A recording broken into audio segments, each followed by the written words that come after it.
बहुत समय पहले एक शक्तिशाली असुर राजा था, हिरण्यकश्यप। उसने कठोर तपस्या करके भगवान से ऐसा वरदान प्राप्त किया कि वो न दिन में मरेगा, न रात में, न धरती पर, न आकाश में, न मनुष्य से, न पशु से। इस वरदान ने उसे अहंकार से भर दिया। उसने अपने राज्य में घोषणा कर दी, अब कोई भगवान की पूजा नहीं करेगा, सिर्फ मेरी पूजा होगी। लेकिन उसी राजा का पुत्र था प्रहलाद।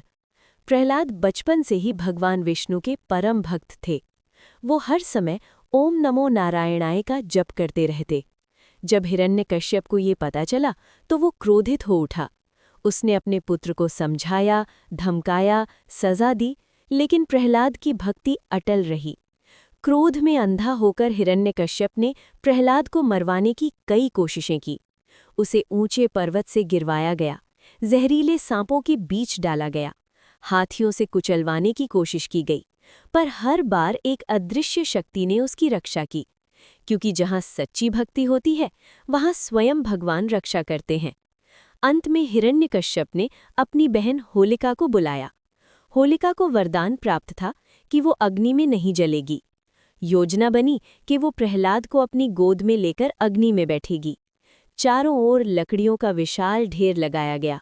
रात का समय था, अग्नि प्रज्वलित की गई। होलिका को अपने वरदान पर घमंड था। वो मुस्कुरा रही थी, लेकिन प्रहलाद शांत मन से भगवान का नाम जपते रहे, ओम नमो नारायणाय। जैसे ही अग्नि भड़की, एक चमत्कार हुआ।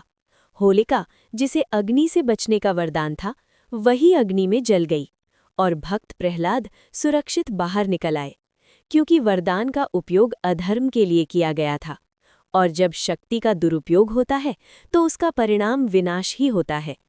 होलिका दहन हमें यही सिखाता है, अहंकार चाहे कितना भी बड़ा हो, सत्य और भक्ति की शक्ति उससे कहीं अधिक होती है।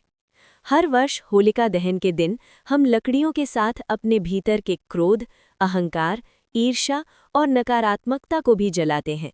ये त्योहार हमें याद दिलाता है कि सच्ची श्रद्धा और विश्वास को कोई अग्नि जला नहीं सकती।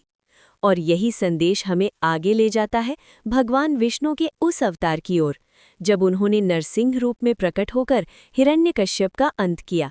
लेकिन वो कहानी फिर कभी। इस होलिका दहन पर एक संकल्प लें, हम अपने अंदर के अधर्म को जलाएंगे और भक्ति की ज्योति जलाएंगे।